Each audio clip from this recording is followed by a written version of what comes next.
Hello and welcome to the podcast.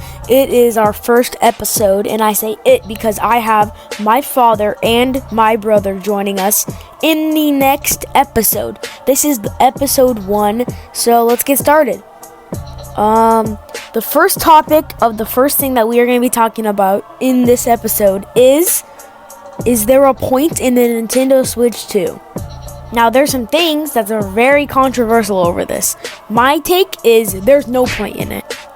It is very expensive, so mind you, it's not inexpensive like the first Switch was. 2 is that it is way over the top of a hype, and there's too much like hype over it. And 3 is that anything introducing it, there's not even that big of a step. It might as well just be like another version of the Nintendo Switch, not a whole nother version of an entire legacy of a Switch. Also, it can run the same games and do basically the same things. Sure, there may be things here and there, like playing Fortnite might be a higher FPS or something like that, but really, in reality, there's nothing really that much better to it. I own a Nintendo Switch, now I gotta call it a Nintendo Switch 1, and it's just the basic model. Technically, it came with Mario Kart 64 or Mario Kart 8 Deluxe or whatever. There's so many of them now, but it came with something like that. And it was pretty cool. It was pretty fun, to be honest.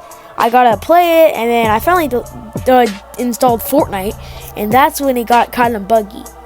The game was super glitchy, and it was just hard to play on.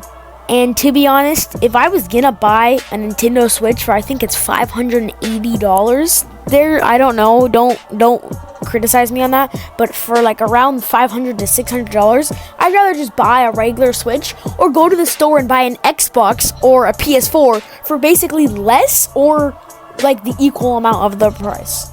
At least see,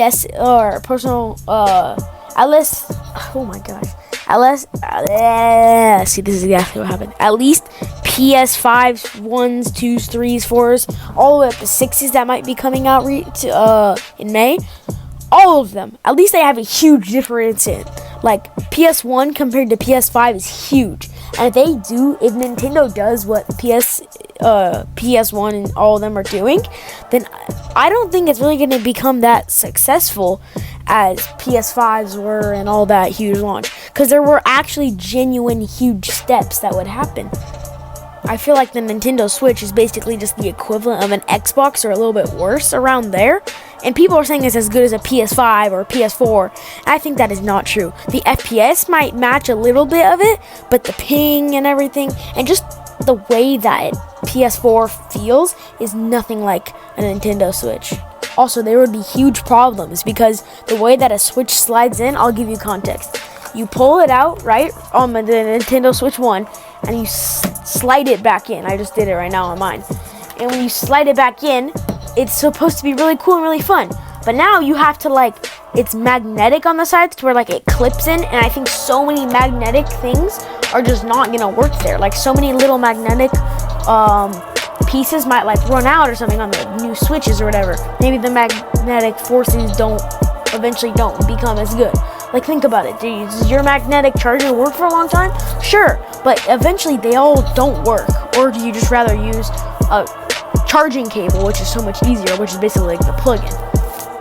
Also, the Switch was never meant to be high gaming. It was meant to play Mario with your friends or just something chill, and now they're taking it to a huge step. So that's my point of view on that.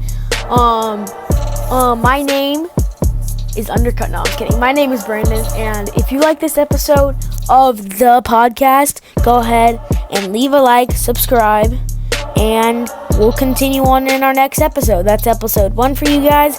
Thank you. Goodbye.